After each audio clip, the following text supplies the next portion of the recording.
Bonjour à vous. Bienvenue sur la chaîne Histoire et Confession, merci de vous abonner à la chaîne pour ne rater aucune histoire. Les histoires que nous allons partager, inspirées de récits trouvés sur Internet, sont destinées exclusivement au divertissement. Elles ne doivent pas être interprétées comme des encouragements à imiter de tels actes ni comme des discriminations envers des personnes spécifiques. Je suis payé pour répondre au téléphone toute la journée, mais je n'ai pas le droit de parler. Je dois seulement écouter. Vous avez sans doute déjà entendu parler de ces emplois étranges, de ces petites missions insolites trouvées sur les réseaux sociaux ou dans les recoins obscurs d'Internet. Parfois, ce sont de vrais boulots, souvent, ce sont des arnaques plus ou moins légales. Cette fois, je veux vous mettre en garde. Ce que je m'apprête à vous raconter dépasse de loin tout ce que j'ai vécu jusqu'ici. Le concept paraît simple, presque absurde, on vous paye pour décrocher, mais vous ne devez rien dire. Pas un mot. Si vous parlez, c'est terminé. Intriguant, non? Je l'ai pensé aussi. Mais avant de vous plonger dans le vif du sujet, laissez-moi vous planter le décor. Il y a beaucoup à raconter, mais je vous promets que ça en vaut la peine. Tout commence dans un centre d'appel.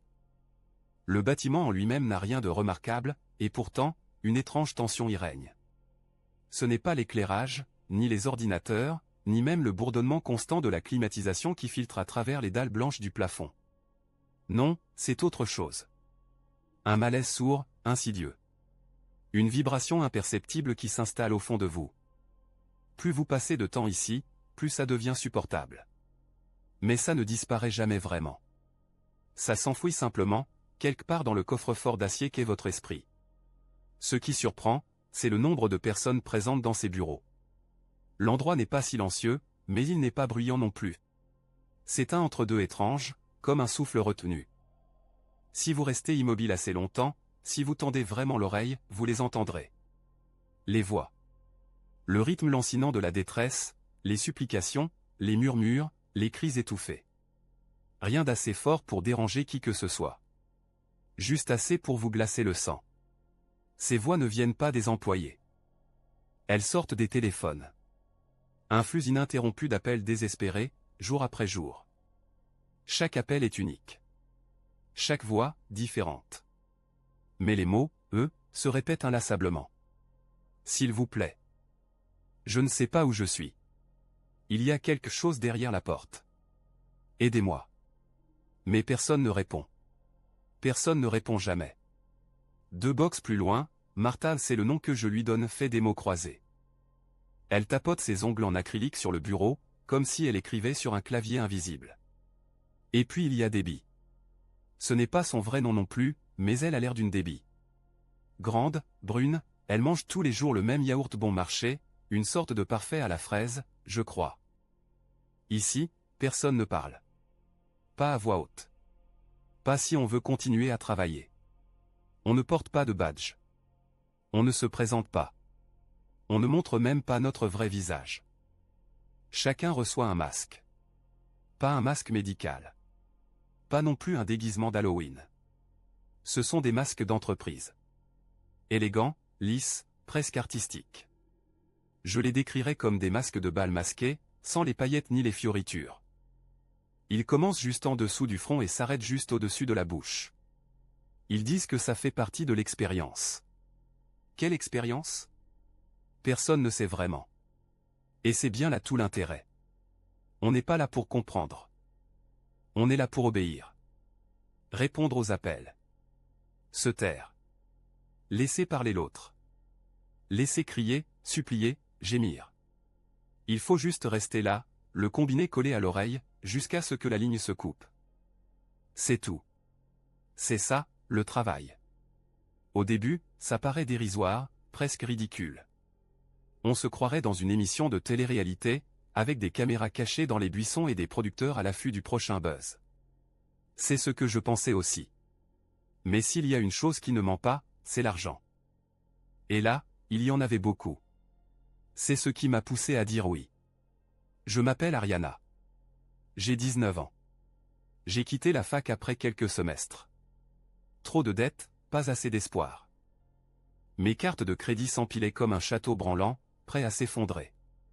J'ai passé des semaines à fouiller Internet de fond en comble, cherchant n'importe quoi qui pourrait m'aider à m'en sortir, même un tout petit peu. C'est là que Mabel m'a parlé de son métier. Mabel était unique en son genre. Toujours bien habillée, élégante, au volant d'une belle voiture, un sac Chanel négligemment jeté sur l'épaule. Une femme indépendante, affirmée, qui payait ses factures et faisait ce qu'elle voulait, quand elle le voulait. Elle savait être drôle, sérieuse et inspirante en même temps. On se connaissait depuis un moment, mais elle gardait toujours une certaine distance. On sortait ensemble, on riait, on partageait nos histoires de cœur et nos centres d'intérêt, mais elle restait secrète, surtout sur son travail. J'ai longtemps cru qu'elle était dans un truc louche, peut-être de la drogue ou un business clandestin.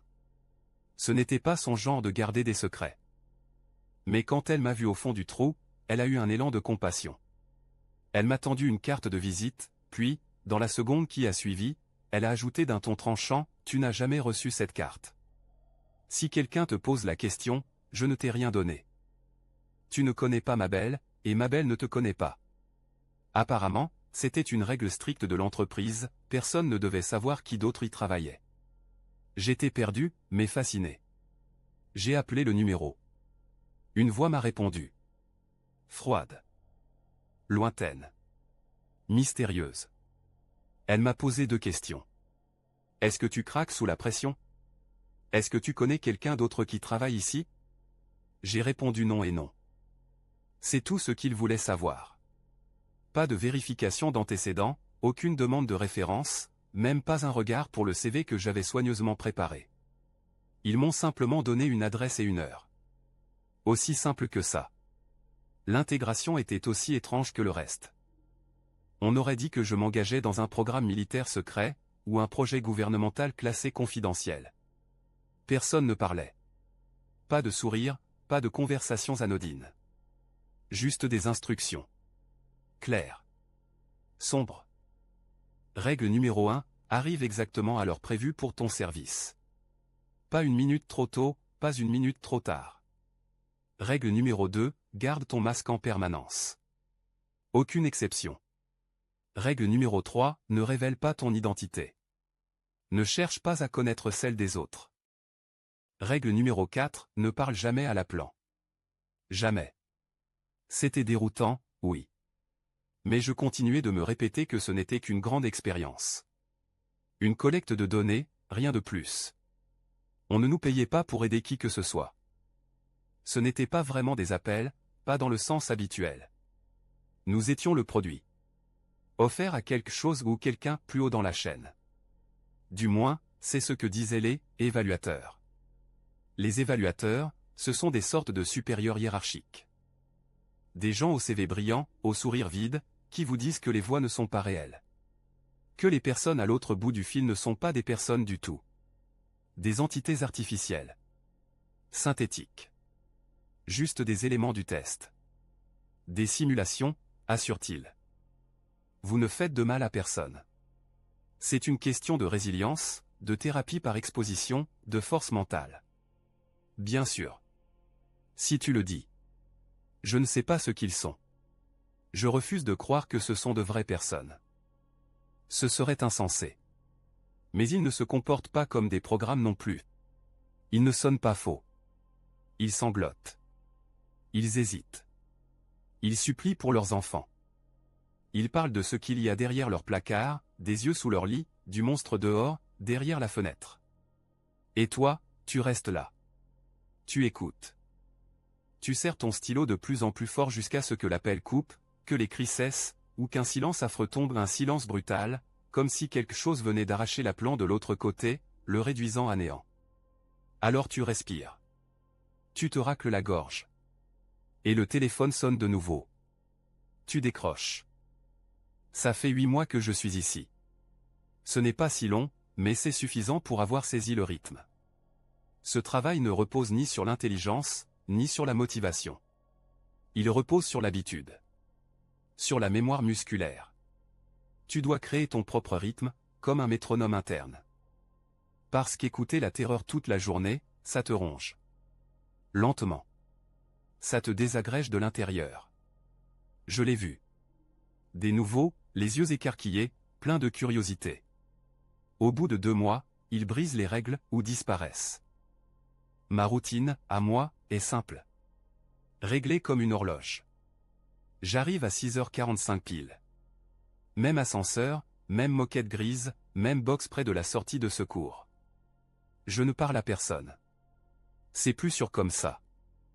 Le bavardage, ici, c'est dangereux pour moi, pour les autres. À 7 heures, le téléphone s'active. Pas de sonnerie. Jamais. Juste une lumière. Bleu, attendre. Rouge, répondre. Et quand c'est rouge, tu décroches. Tu ne dis rien. Pas de salut. Pas de question. Tu écoutes. C'est tout. Et ce que tu entends? Il court. Il fuit. Toujours. Il se cache de quelque chose qu'ils ne savent pas nommer. Un petit garçon, chuchotant, supplie qu'on dise quelque chose. Il gratte à la porte de sa chambre. Sa mère ne se réveille pas. Une femme affolée, haletante, dit qu'elle est dans la cage d'escalier. Quelque chose la suit, vite, et la police ne décroche plus. Un homme, la voix brisée, enfermé dans un placard. Il murmure qu'il entend des pas aller et venir, s'arrêtant chaque fois qu'il respire. Des voix différentes, une panique identique. Certains disent qu'ils sont dans un couloir, une chambre étroite, sous un évier. Parfois, ils décrivent cet immeuble.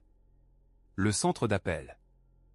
Ils parlent des doubles portes vitrées, de la couleur de la moquette, de l'odeur de café qui flotte près de la salle de pause. Parfois, ils décrivent nous. Les employés. Tu portes un masque, disent-ils. Des gants noirs. Je te connais. Tu peux m'aider. Et puis, ils hurlent. On n'est pas censé réagir. Pas un froncement de sourcils. Pas un battement de cils. Rien. J'ai appris. Visage neutre, mains immobiles.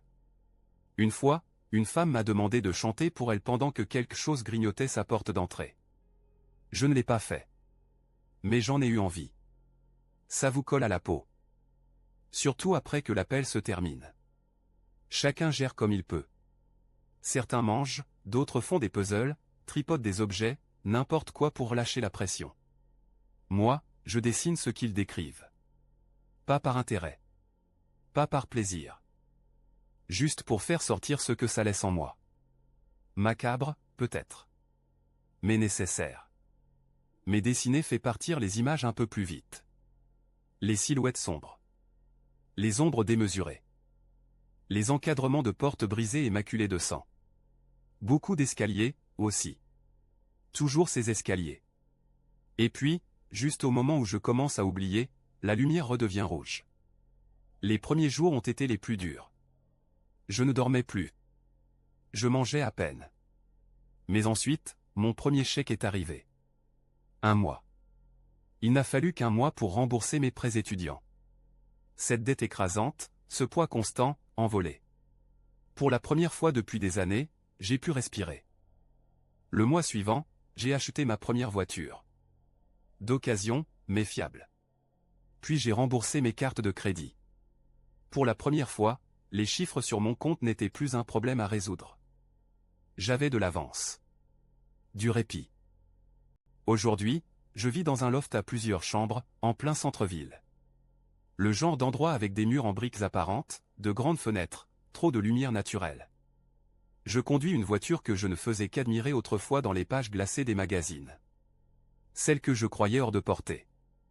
L'argent efface la culpabilité. Ou du moins, il la recouvre. Comme une couche de peinture neuve sur une saleté industrielle. Sauf que la saleté, elle aussi, semble synthétique à ce stade. Peut-être que c'était ça, l'objectif depuis le début.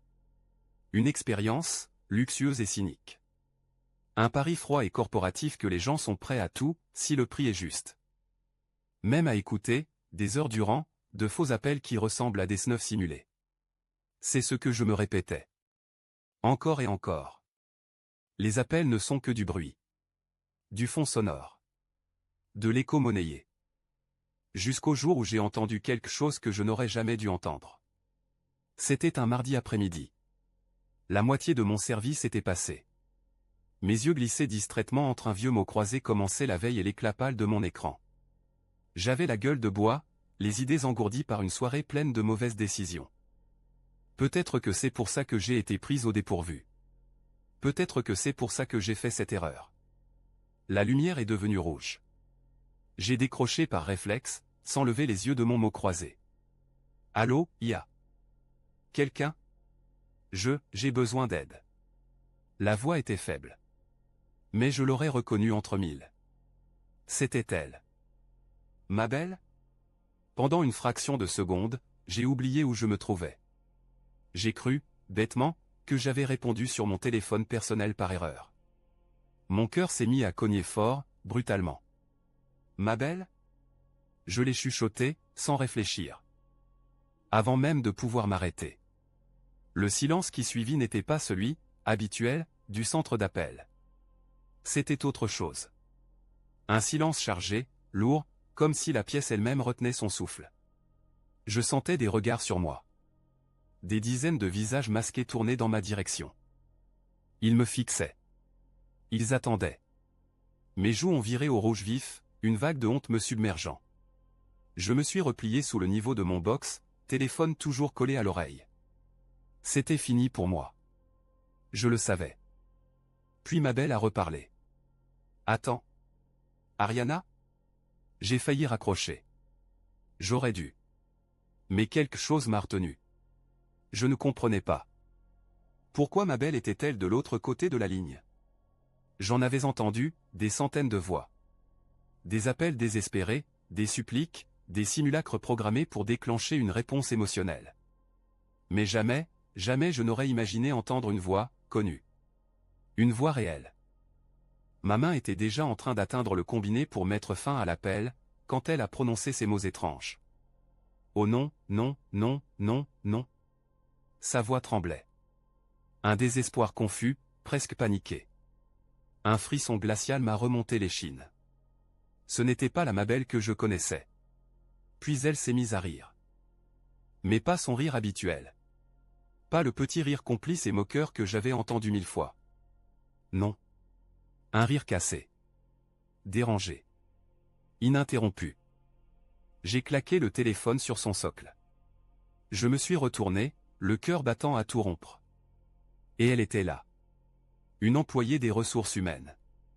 Juste au bord de mon box. Masque noir. Pas de carnet en main. Pas d'expression. Pas un mot. Elle a simplement levé la main. Un geste lent, méthodique. Me suivant des yeux alors qu'elle me guidait vers son bureau. Je me suis assise dans la chaise rigide en plastique, de l'autre côté du bureau. Mon esprit tournait en boucle. La voix. Le rire. La voix de ma belle. Je tremblais. Tu as enfreint les règles, dit-elle d'un ton plat, griffonnant dans son carnet sans me regarder. Oui, tu comprends que cela signifie que tu es immédiatement licencié du centre d'appel, n'est-ce pas? Elle m'avait coupé. Net. Comme si elle récitait un script appris par cœur. Aucune hésitation. Aucun doute. J'ai reconnu sa voix, ai-je murmuré. Je croyais que j'avais répondu sur mon propre téléphone. Et là, elle s'est figée. Juste un instant. Mais je l'ai vue. Elle a levé les yeux. Derrière le masque, ses yeux étaient froids. Tranchants. Déçus. Où étaient ceux de la peur? Tu t'es demandé, quoi? Elle n'écrivait plus rien. Elle ne bougeait même plus. Elle me fixait. Quand tu as postulé pour ce travail, dit-elle enfin, on t'a posé 2 questions. Tu t'en souviens? J'ai hésité. Mon estomac s'est retourné. Ils ont demandé si je savais gérer la pression, et si je connaissais quelqu'un qui travaillait ici. Et qu'as-tu répondu?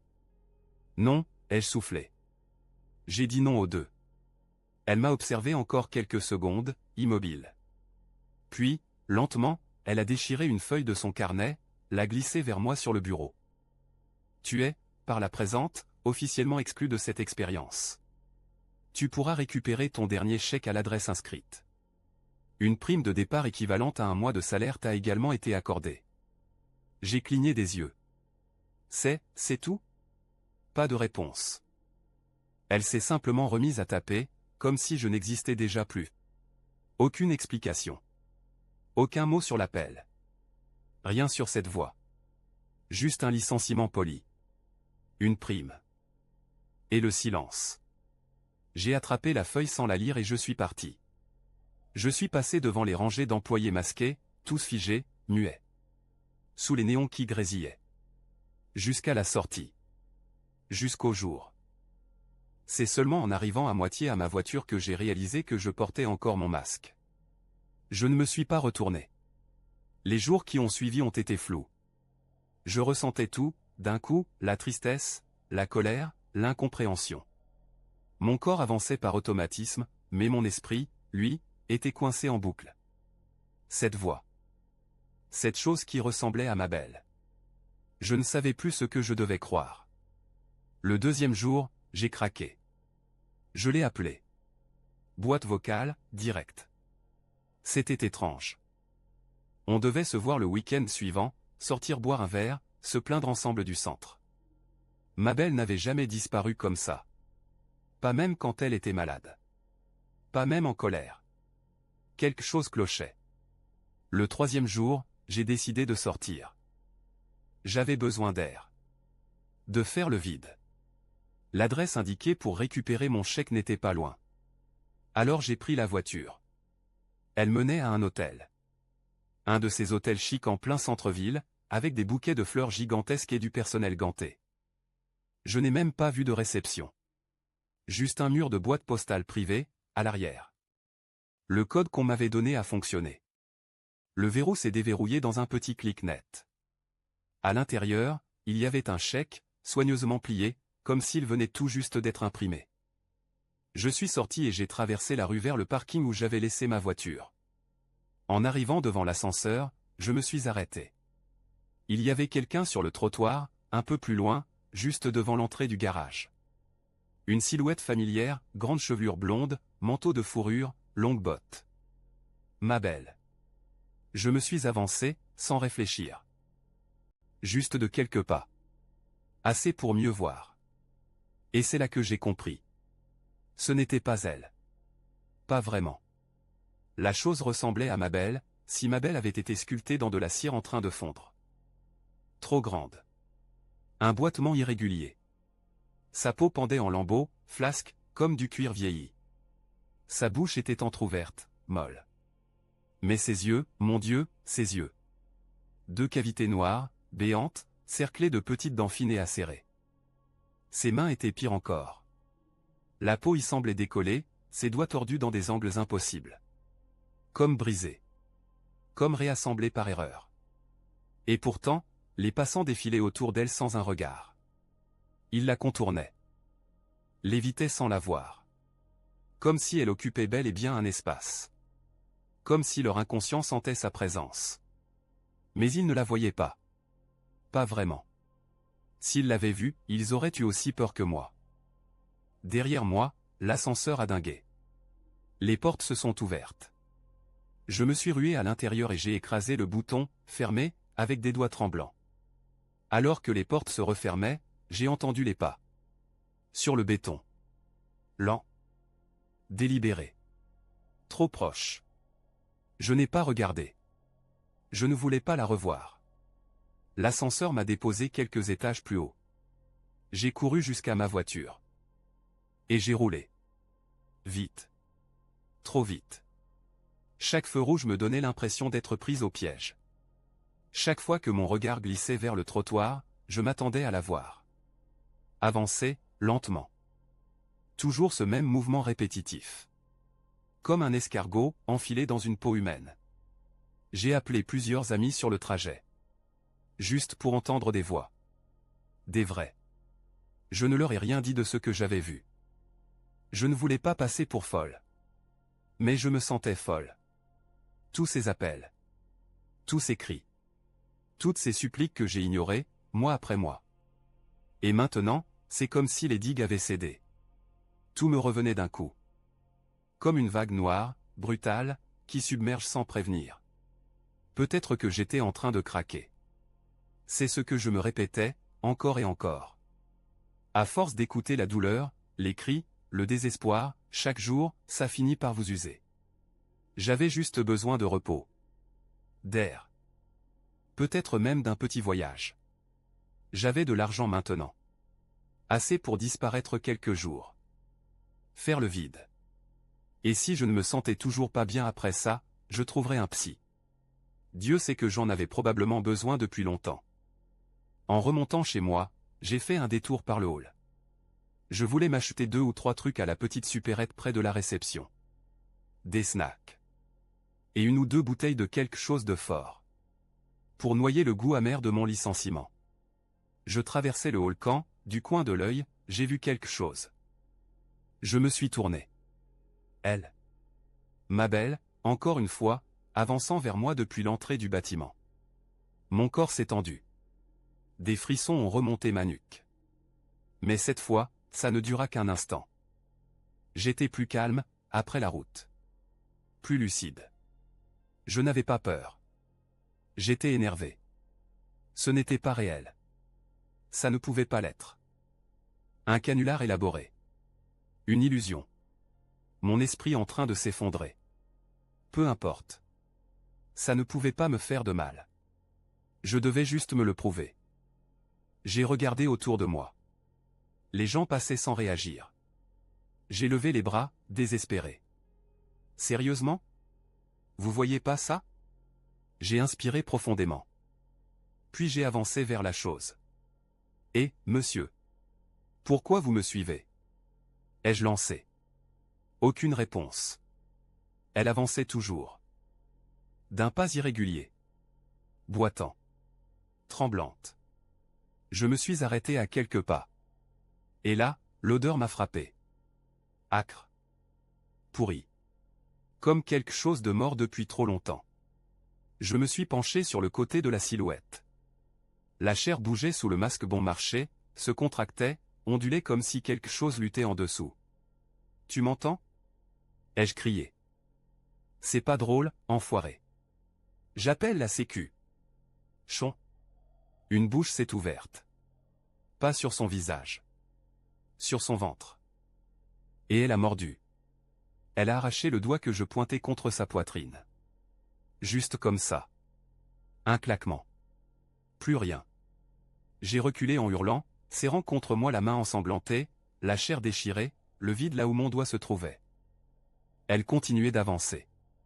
Boitant, balançant son corps grotesque comme un pantin mal articulé. Je criais.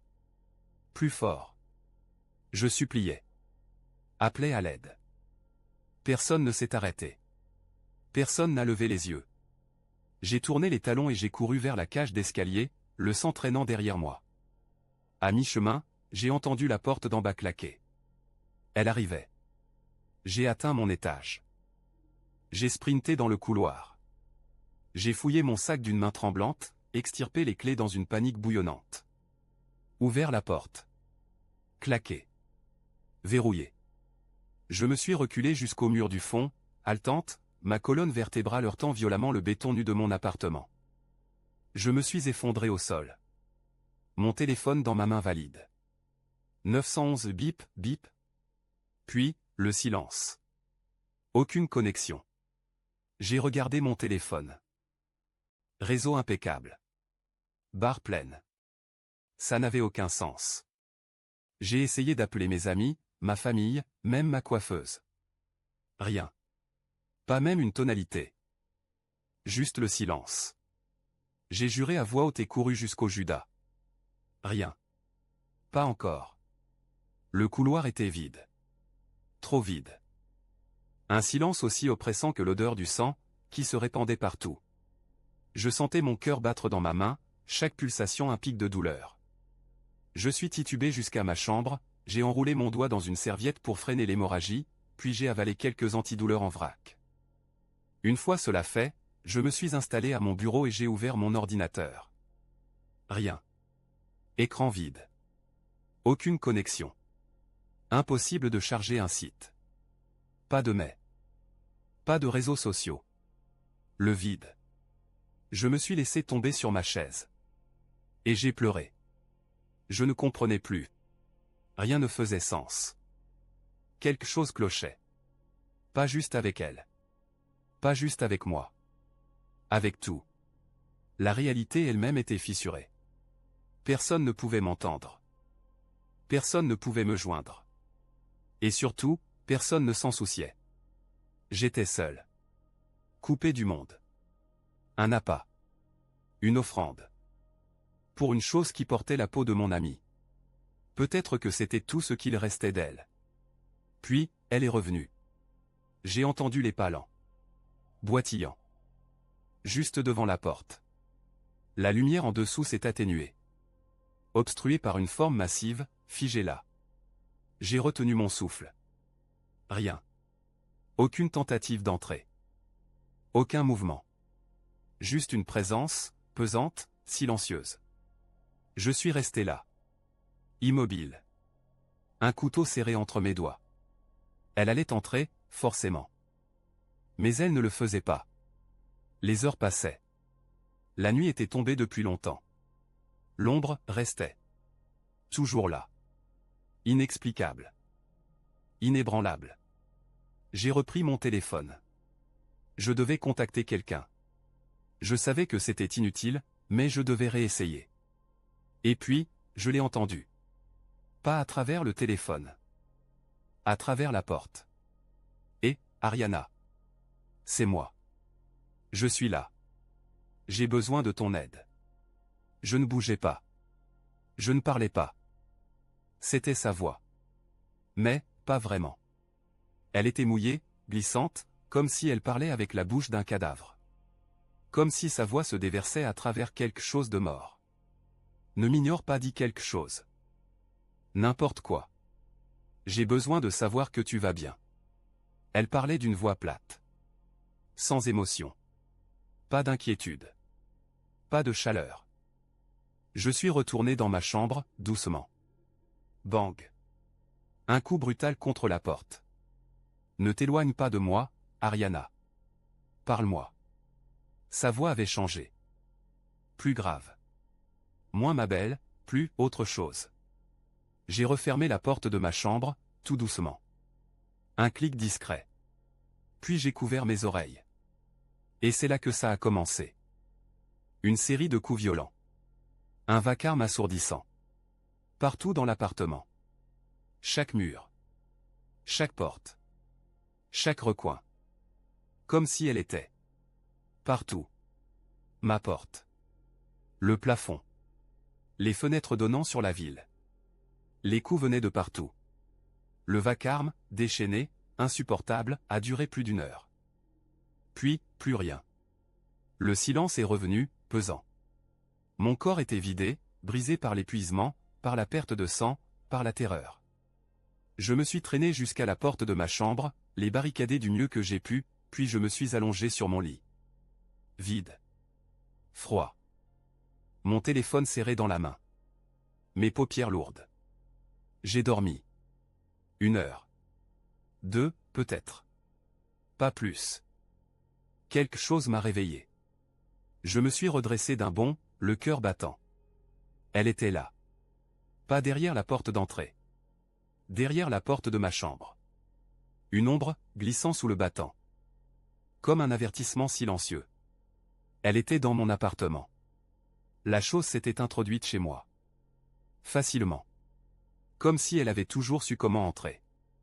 Comme si ma peur était sa clé. Je l'ai regardée, figée, et j'ai compris. Je ne pouvais pas lui échapper. Elle finirait par m'avoir. Doucement, sûrement. Peut-être qu'elle prenait son temps. Peut-être qu'elle aimait ça. La chasse. L'attente. Laisse-moi tranquille. Ai-je hurlé. Une réponse m'est parvenue. Un rire doux. Juste derrière la porte. J'ai repris mon téléphone. Je me suis remise à appeler, tous mes contacts, l'un après l'autre. Encore et encore. Toujours le même résultat. Silence. Pas de tonalité. Pas de bruit de ligne. Rien. Comme si le monde entier, en dehors de mon appartement, avait disparu. Mais alors, j'ai compris. Ce n'était pas que les appels échouaient. Ils passaient. À chaque fois. Il y avait toujours quelqu'un à l'autre bout. Toujours en ligne. Toujours à l'écoute. C'était un centre d'appel. Le centre. Chaque numéro que je composais, chaque tentative désespérée, tout redirigé là-bas. vers eux. Je n'ai compris qu'à cause d'un son infime. Presque imperceptible. Un détail que seul le désespoir peut révéler. Le bruit d'une cuillère grattant le fond d'un pot de yaourt en plastique. Debbie. Debbie, celle du bureau. Pas son vrai nom, bien sûr. Juste celui que je lui avais donné. Aucun de nous ne connaissait les noms des autres. C'était fait exprès. Des masques. Des numéros. Des horaires qui se croisaient à peine. Debbie ? Ai-je murmuré. C'est moi. Je sais qu'on ne se connaît pas vraiment, mais on travaille ensemble. Silence. S'il te plaît, dis quelque chose. Dis n'importe quoi. Je crois que tu peux m'aider. Rien. Toujours rien. Et c'est là que j'ai compris. Il ne répondrait pas. Jamais. Il ne le pouvait pas. Nous ne parlons pas. Pas à eux. C'était la première règle. Et elle n'avait jamais été brisée. Pas vraiment. Peu importait ce que je disais, combien je suppliais, combien je pleurais. Ce n'était pas que Debbie ne voulait pas répondre. C'est qu'elle ne pouvait pas. Et comment pourrais-je lui en vouloir ? J'avais fait pareil. Ignorer des centaines d'appels identiques. Des centaines de voix en détresse. C'est là que j'ai craqué. J'ai commencé à rire. Fort. Nerveusement. Un rire brisé, presque hystérique. Le même rire que celui de ma belle, ce jour-là, quand elle avait compris. Quand elle avait compris qu'elle appelait les mêmes gens qui s'asseyaient à ses côtés, jour après jour. Et que personne n'avait dit un mot. Pas quand ça comptait. C'était réel. Tout ça. Les appels. Les voix. Les terreurs. Des gens réels. Des démons réels. Mon Dieu. Ces pauvres gens. Les hommes. Les femmes. Les enfants. Les enfants. La créature derrière ma porte est restée silencieuse pendant ma crise. Peut-être qu'elle savourait ma douleur. Peut-être qu'elle espérait que je sorte, désarmé, brisé, directement dans sa gueule. Et quand le rire s'est éteint, quand j'ai repris mon souffle, quelque chose a changé. Un calme étrange s'est installé. Une sorte de lucidité. Ça pouvait être les antidouleurs. Ou le manque de sommeil. Mais j'ai eu une idée. Si quelqu'un répond, alors la chose part. C'était ma théorie. Je ne l'avais jamais confirmée avec ma belle, mais elle avait essayé. Elle avait crié, hurlé dans le téléphone jusqu'à ce que quelqu'un craque. Et ensuite, la créature avait disparu. Du moins, c'était ce qu'elle espérait. Je devais faire pareil. Pousser quelqu'un à briser les règles. Comme elle. Comme moi. J'ai passé en revue tout ce que je savais sur mes collègues. Des fragments. Des indices. Il fallait quelque chose. N'importe quoi. Une faille dans l'armure. Et c'est là que j'ai pensé à Martha. Toujours là pendant mes shifts. Toujours ces mots croisés. Ces ongles en acrylique qui claquaient comme des talons sur du carrelage. La seule raison pour laquelle elle m'est revenue en tête, c'est que je savais quelque chose sur elle. Quelque chose que je n'aurais jamais dû voir. On faisait tous de notre mieux pour cacher nos identités. Mais parfois, un détail nous échappe. Une expression familière. Un texto personnel aperçu au mauvais moment. Un tatouage furtif sous une manche. Son erreur a elle été plus discrète. Facile à oublier. Un jour, j'avais aperçu un dépliant qui dépassait de son sac. Maison de repos. C'est ce qu'indiquait le dépliant. Je reconnaissais le nom. Woodbrook. Ma mère l'avait envisagé pour mon grand-père, à une époque. Un endroit haut de gamme, chambre privée, grande fenêtre, personnel qualifié. Et hors de prix. C'était sûrement pour ça que Martha avait pris ce boulot. Pour payer Woodbrook. Je me suis jeté sur le téléphone. J'ai recommencé à appeler. N'importe quel numéro. Des combinaisons au hasard. Des appels à froid vers le centre. Encore. Encore. Encore. Toujours la même ligne muette. La même attente vide. Mais cette fois, je ne cherchais pas une voix. Je cherchais un son. Le cliquetis. celui de ses ongles en acrylique sur le bureau en plastique. Ce bruit plastifié, rapide, nerveux. Appel. Raccroche. Appel. Raccroche. Toujours rien. Est-ce qu'elle était même en poste aujourd'hui? Est-ce que j'appelais dans le vide? Le désespoir est revenu. Lent, poisseux. Et dehors, dans le couloir, la poignée de la porte a bougé. Un petit cliquetis. Quelqu'un ou quelque chose testait la serrure. Elle allait entrer. Bientôt. Puis je l'ai entendu. Le clac-clac-clac. Ses ongles. Mon cœur s'est arrêté, juste un instant. J'ai visualisé le script dans ma tête. Je n'aurais qu'une seule chance. Allô, ai-je dit, de la voix la plus calme que je pouvais inventer. Pas de réponse. Mais le cliquetis s'est arrêté. Elle m'écoutait. Je vous appelle au sujet d'un membre de votre famille, actuellement en situation d'urgence à Woodbrook. Il se passe quelque chose ici. J'espérais que ça marcherait. Pendant tout mon temps là-bas, chaque appel était identique, hystérique, terrifié. Mais je ne pouvais pas montrer ça. Pas si je voulais que ça fonctionne. Personne au centre ne s'attendait à entendre quelqu'un de calme. Le silence a changé de texture. Ce n'était plus de l'indifférence. C'était de l'attention. Je suis désolé d'utiliser cette ligne. On m'a dit que c'était votre contact professionnel. J'ai juste besoin de confirmer quelques informations. Commençons par votre prénom, d'accord? Juste une petite brèche. Un souffle d'humanité. C'était tout ce qu'il fallait. Et c'est à ce moment-là que la serrure a cédé. La poignée s'est tournée. La porte a grincé. La barricade, cette forteresse de meubles, de chaises, de désespoir a glissé sur le sol comme si elle ne pesait rien. Comme si elle n'était faite que de carton. Je me suis couverte la bouche. Pour ne pas crier. Ce n'était plus ma belle. Ce qui portait sa peau l'avait laissé tomber derrière lui, comme un manteau mouillé, vidé de toute chaleur. Ce qui restait, n'avait plus rien d'humain. Un amas de chair noire, humide. Des tentacules. Des bouches. Des mâchoires qui claquaient dans l'ombre. Tout remuait dans un rythme étrange, comme si chaque partie bougeait en chorégraphie. Elles claquaient, salissaient l'air de leur bave, s'écrasaient contre les murs avec un bruit sourd et collant. Et elles me fixaient. Toutes. En même temps. Puis, lentement. Elles avancèrent. J'ai fermé les yeux. J'ai essayé de garder une voix posée, neutre, comme si je n'avais pas un cauchemar à quelques centimètres de mon visage. Madame, c'est une urgence. Si je ne reçois pas de directive tout de suite, je vais devoir contacter les secours. Je sentais quelque chose descendre lentement vers moi. Une chaleur tiède, poisseuse. Des dizaines de petites bouches soufflaient sur ma peau, frémissantes d'anticipation. Et puis, elle a parlé. Ma mère, elle va bien? Sa voix m'a traversé comme une corde tendue dans l'océan, juste assez solide pour m'accrocher. J'ai ouvert les yeux. Et la chose avait disparu. Je n'ai aperçu qu'un dernier tentacule noir, glissant à travers un coin du mur, disparaissant vers ma porte d'entrée.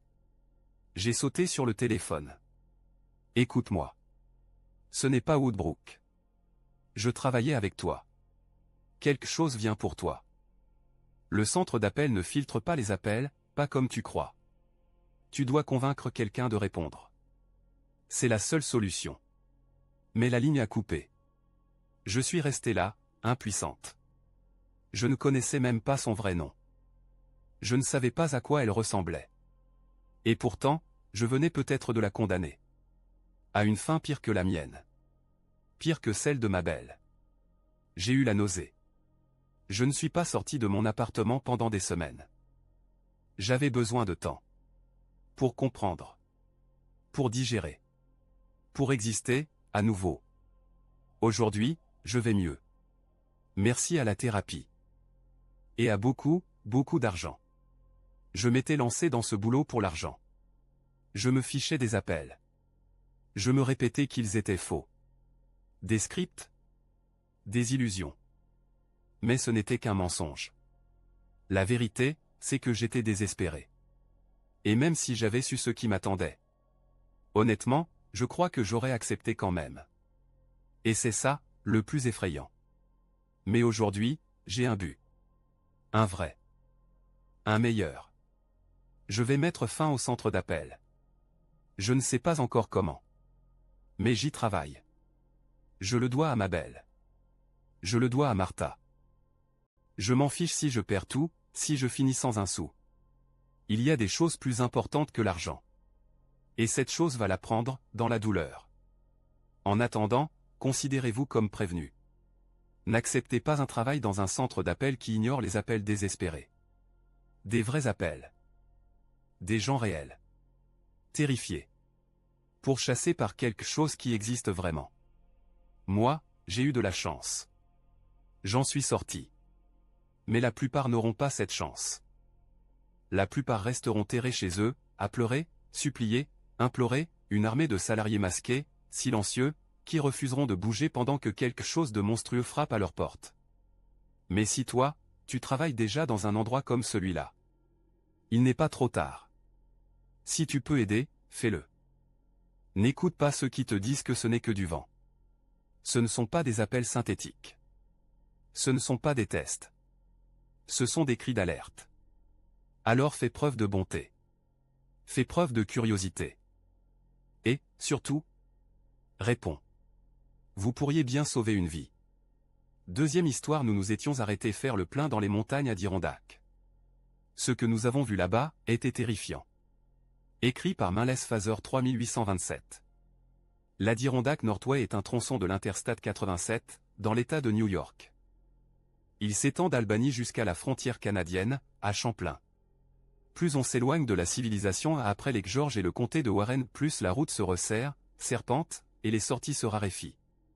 Le signal mobile disparaît presque totalement, et la sensation de s'enfoncer hors du temps devient difficile à ignorer. J'avais 17 ans. Je venais de terminer mon année de junior au lycée. Et surtout, je venais enfin d'obtenir mon permis de conduire gradué. En clair, plus de couvre-feu. Pour célébrer, quelques potes et moi avons décidé de nous faire une virée à travers les Adirondacks. Monter vers le nord pendant 1 heure, peut-être un peu plus, puis redescendre. Juste pour le plaisir. On avait grandi à Albany, à peine à 1 heure de route de l'entrée des montagnes. C'était l'aventure parfaite, à échelle réduite. Nous n'étions que 4, moi, futurs seniors. Cody, lui aussi senior à la rentrée. Tom, un junior. Et Sammy, qui venait tout juste de faire sa rentrée au lycée et qu'on avait rencontré quelques semaines plus tôt, pendant les journées d'accueil. Sammy était le plus jeune, mais Tom était, de loin, le plus impulsif. On est parti plus tard que prévu vers 18h30. On a roulé un bon moment, admirant le paysage, regardant le soleil s'enfoncer lentement derrière les montagnes. Pendant la journée, la route est assez sûre, tant qu'on ne joue pas avec les virages à grande vitesse. Mais la nuit, c'est un autre monde. Aucune lumière publique. Rien que nos pleins pharés, de temps en temps, ceux d'une voiture qui passe. L'ambiance devient étrange. Inquiétante. Presque irréelle. On rigolait, comme d'habitude. On se lançait des blagues sombres, on parlait des filles qu'on aimait bien, on se plaignait des cours AP, de la vie, des profs. Tout ce qu'il y a de plus typique pour des ados. Et puis, sans prévenir, un petit voyant orange s'est allumé juste devant moi, sur l'écran derrière le volant. Please refuel. Il nous restait à peine 30 miles. Sammy vérifia notre position et réalisa que, par pure négligence, nous avions parcouru plus de 400 km en près de 3 heures. Tom balaya l'inquiétude d'un geste, comme si ce n'était qu'un détail insignifiant, alors qu'un nœud commençait déjà à se former dans ma poitrine. Sammy, lui, s'affolait sur Google Maps, à la recherche de la sortie la plus proche. Et juste au moment où il allait faire une suggestion, un panneau apparut sur notre droite, Exit 39 SO Service à proximité ville de New France. La route menant de la bretelle à la ville était presque déserte. Mais ça ne nous étonna pas. Nous étions montés si loin au nord, au-delà de toute densité, dans une zone où même le silence semblait faire partie du décor. On tourna à droite, scrutant les bas-côtés à la recherche de la station mobile qu'on avait vue sur le panneau bleu, juste avant de quitter l'Interstate. Après environ 5 km, elle apparut. Petite, mais bien réelle. Une vieille station avec seulement 2 pompes, mais comme nous étions les seuls sur place, cela n'avait aucune importance. Juste à côté se trouvait une supérette modeste, équipée d'une unique salle de bain et de quelques rayonnages remplis de snacks gras et sucrés, comme on s'y attend dans ce genre d'endroit isolé. On n'était là que pour faire le plein. Mais Tom, malgré le dîner pantagruélique qu'il venait d'engloutir, insista pour aller chercher des snacks qu'il avait repérés à travers la vitrine. Sans même réfléchir, il disparut à l'intérieur pour aller aux toilettes et faire ses achats. Pendant ce temps, on termina de faire le plein rapidement.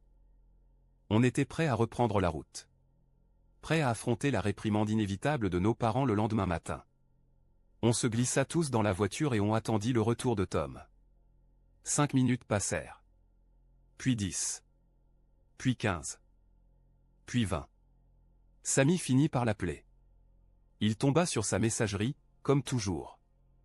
Cette foutue messagerie exagérément théâtrale que tout le monde connaissait, et que, pour une raison inconnue, tout le monde adorait. « Arrête de faire le con et ramène-toi » hurla Samy dans le téléphone avant de raccrocher, visiblement agacé. On attendit encore 10 minutes. Quand Tom ne montra toujours aucun signe de vie, je finis par me décider, j'allais entrer et le sortir de là moi-même. L'intérieur de la supérette était banal, presque ennuyeux. Lumière fluorescente qui grésillait au plafond, étagères remplies de snacks, de produits de voyage, et cette odeur persistante de café oublié sur une plaque chauffante depuis trop longtemps. Mais ce qui m'a vraiment dérangé, c'était l'absence totale de caissier. Même en pleine nuit, il y a toujours quelqu'un derrière le comptoir somnolent devant un vieux poste de télé ou défilant distraitement sur son téléphone. Ici, rien. Silence. Pas un bruit. Pas même une radio d'ambiance. Avant même que j'aie le temps de réagir, tout s'est éteint. Les lumières de la supérette, de la station, tout s'est coupé d'un coup. Un noir absolu, engloutissant. Mon cœur s'est mis à battre à tout rompre. J'ai appelé Tom. Encore. Pas de réponse. Je suis sorti en courant vers la voiture, où j'ai trouvé Cody et Samy en panique, en train d'hyperventiler. Ils me suppliaient de partir immédiatement. Ils m'ont dit que, juste après que j'étais entré dans le magasin, une silhouette sombre m'avait suivi à l'intérieur, et que c'est juste après ça que les lumières s'étaient éteintes. J'étais sur le point de répliquer, de leur dire qu'il était hors de question d'abandonner Tom ici, seul, dans un endroit désert. Et c'est là que le grondement s'est fait entendre. Grave. Lourd. Sourd mais distinct. Venait de derrière le bâtiment. Je n'ai pas attendu. J'ai mis les gaz, accélérant à fond vers l'endroit où je croyais que la rampe de retour vers l'Interstate se trouvait. Mais après avoir roulé 15 bonnes minutes, il n'y avait toujours rien. Aucune autoroute. Aucune sortie. Rien que des arbres. J'ai fini par me ranger sur l'accotement. Avec la dernière barre de réseau qu'il me restait, j'ai tenté de faire des recherches rapides pour savoir exactement où nous étions. Mais c'était étrange. Il n'y avait presque aucune référence à une ville nommée New France aussi loin au nord. Rien dans les cartes. Rien dans les bases de données touristiques. On a essayé de rationaliser. Peut-être une bourgade trop isolée.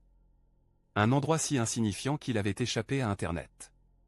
Finalement, j'ai trouvé un guide de voyage pour l'Interstate 87. J'ai fait défiler directement jusqu'à la liste des sorties. C'est à ce moment-là que mon estomac s'est noué. Il n'y avait pas de sortie 39S. Il y avait une 39N, une 39E, mais aucune 39S. Et surtout, aucun endroit nommé New France répertorié dans tout l'État. Nulle part. L'air est soudain devenu plus froid. Les montagnes, figées, trop calmes, comme en suspens. Les arbres bordant la route semblaient se courber. Très légèrement, imperceptiblement vers nous. Et avant même que j'aie le temps de formuler la peur qui montait en moi, je l'ai vu. Une silhouette marchait le long de la route. Encore loin, mais assez proche pour distinguer certains détails. J'ai levé mon téléphone, zoomé avec l'appareil photo. Et là, l'horreur m'a frappé de plein fouet. La silhouette portait le visage de Tom. Pas une simple ressemblance. Son visage. Exactement. Comme volé, arraché, collé. Mais ce n'était pas Tom. Sa démarche était fausse. Raide. Comme un pantin désarticulé. Trop grand. Trop lent. Ses bras et ses jambes bougeaient de manière saccadée, trop calculée. Comme une imitation de l'humain, par quelqu'un ou quelque chose qui ne comprenait pas bien comment marchait un corps. Et puis il a souri. Pas un sourire amical. Pas même un sourire humain. Un rictus. Large. Tordu. Comme celui d'un méchant de dessin animé. Exagéré. Faux. Théâtral. Mais ce n'était pas un dessin animé. C'était réel. Quelque chose d'extirpé de ce que les gens sur Internet appellent la vallée de l'étrange. Ce sentiment glacial quand on regarde une créature presque humaine, mais pas tout à fait. Assez proche pour tromper ton cerveau au premier regard. Assez faux pour te retourner les tripes dès que tu y prêtes attention. Et puis je l'ai entendu. Un cri. Déchirant. Inhumain. Guttural. D'une puissance absurde. Le chose s'est mise à courir vers nous.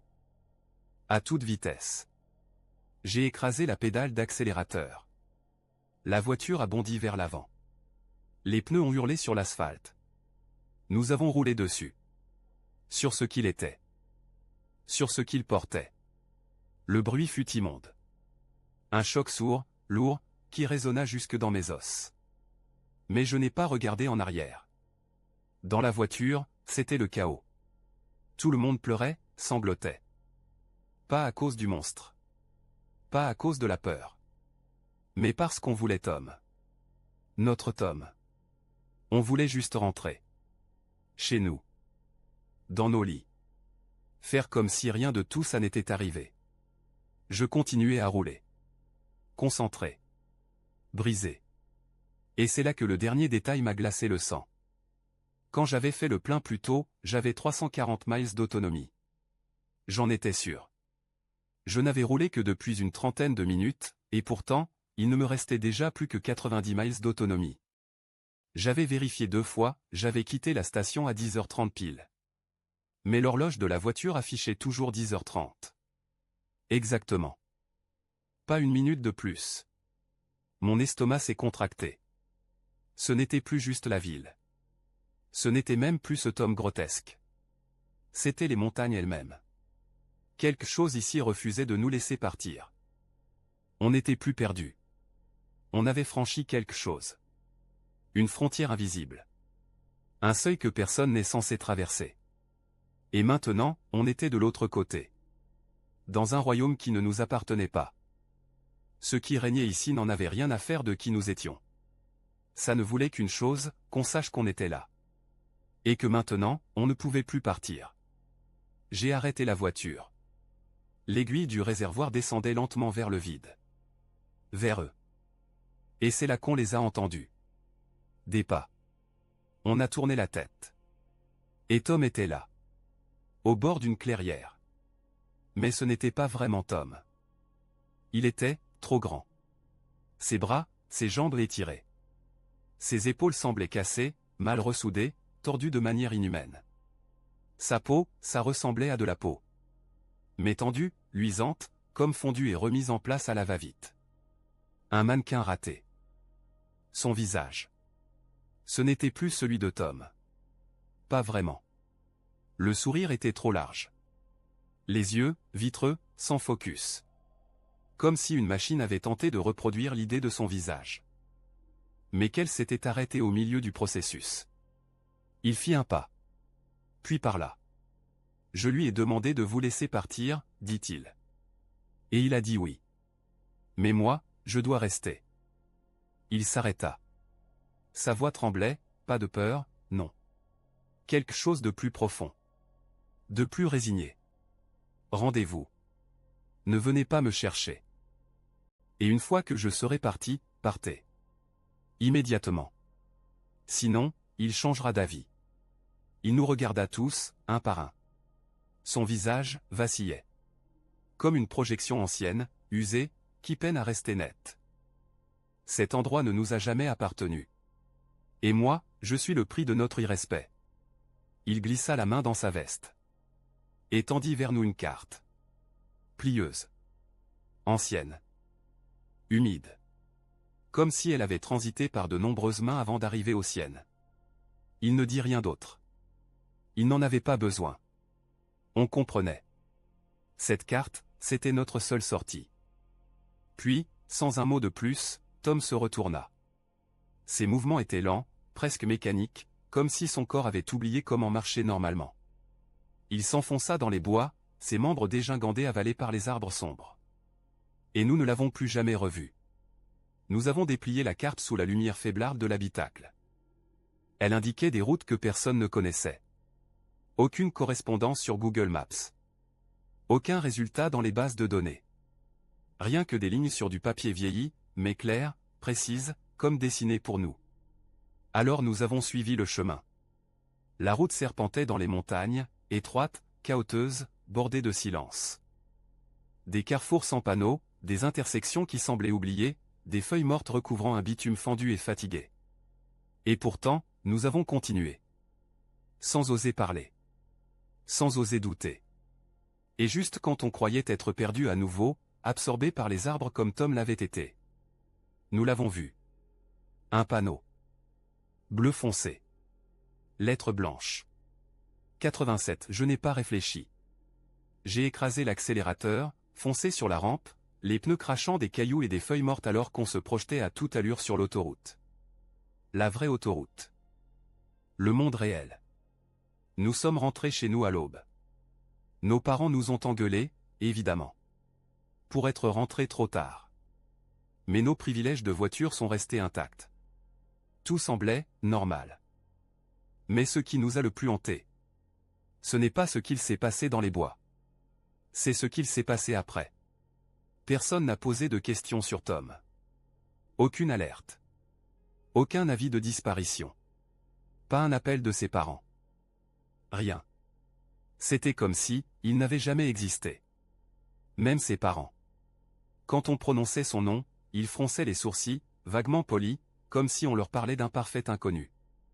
Nos camarades. Nos professeurs. Personne ne s'en souvenait. Tom avait été effacé. Pas seulement de nos vies. Mais de la mémoire elle-même. Comme si le prix qu'il avait payé n'était pas juste sa vie mais le droit d'avoir existé. Même nos téléphones avaient changé.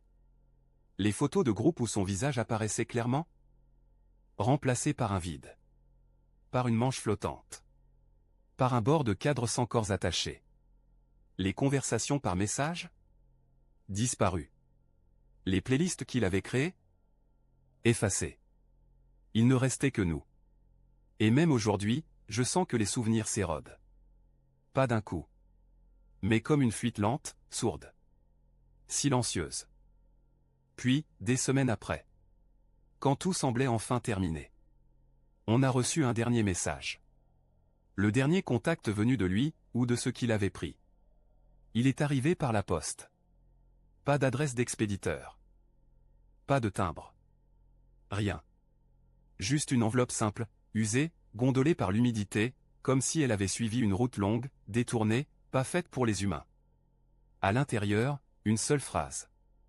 Écrite à la main, à l'encre irrégulière, tremblante, presque vivante. Restez hors de notre territoire. Et c'est tout. Aucun nom. Aucune signature. Rien d'autre. Mais on a compris. On a tous compris. Et depuis ce jour, on n'a plus jamais pris la route vers le nord.